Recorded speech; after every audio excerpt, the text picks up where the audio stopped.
March 6, 1981, began like any other day in the city courtroom of Lübeck, West Germany, but it would end in an act of brutal vigilante vengeance that stunned the nation.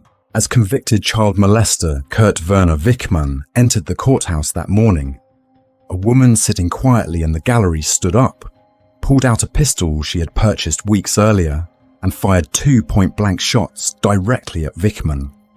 The 50-year-old crumpled to the floor, fatally wounded by the bullets that ripped through his body. In that dramatic moment of violence, Marianne Bachmeier, an unassuming 49-year-old widow, had taken the law into her own hands in the most confrontational way. As Wichmann lay dying, she simply stated, "I am the mother of Anna Bachmeier." Nearly a decade earlier, in 1973, Wichmann had committed an act of unfathomable evil. He had lured Bachmeier's bright, joyful 7-year-old daughter Anna into his truck, sexually assaulted her, and strangled her to death before dumping her little body in the woods. It was every parent's worst nightmare realized, but Bachmeier's suffering was only beginning. In what many saw as a miscarriage of justice, Wichmann was only convicted of manslaughter and given a 6.5-year sentence for Anna's murder. Outrage spread as it seemed the full horror of his crime was not accounted for, making matters even worse for the grieving Bachmeier.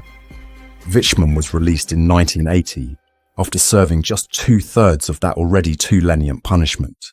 The man who had stolen her daughter's life in such a cruel way was now walking free. So on that fateful March day in the Lübeck courthouse, facing the human embodiment of her anguish and the systemic failures that had denied her family justice, Bachmeier took revengeful action. Her vigilantism immediately became a polarizing national issue.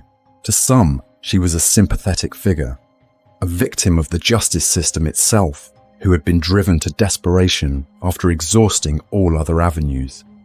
They saw a grieving mother who had endured unbearable trauma and could understand how she might feel that the only recourse left was to use the same violence that Wichmann had used against her innocent child. But others condemned her actions as a breakdown of civil society and the rule of law. They argued that extrajudicial killings, no matter the mitigating circumstances, represented a dangerous shift towards lawlessness if allowed. Germany's history with vigilantism during the Nazi era made this debate all the more fraught. When Bachmeier's explosive trial began in 1982, every disturbing detail of the case was relived under a white-hot media spotlight. She admitted full guilt for the premeditated killing, but stated in a heartbreaking testimony, "I did what every mother would do if she could." The court showed understanding for Bachmeier's unimaginable suffering. She received only a 6-year suspended sentence and parole. Controversial but lenient punishment that recognized both her crime and her privation as the system's failed victim. Bachmeier's act of vigilantism highlighted systemic deficiencies in how Germany prosecuted and punished child abuse at the time. Widespread outrage over Anna's case and the light sentences ultimately prompted major legal reforms in sentencing guidelines for child murderers and abusers. In the decades since, the Bachmeier story has become firmly enshrined in German criminal law and human tragedy. It exposed the shortcomings of blind justice, the toll of unresolved grief, and how a perfectly understandable desire for vengeance can descend into an act of terribly misguided vigilantism when the system is broken beyond repair. Whether her actions are condemned or can be rationally understood, Marianne Bachmeier's courtroom killing will forever symbolize what can happen when the law's credibility to protect the innocent and punish the guilty disintegrates in the eyes of its public.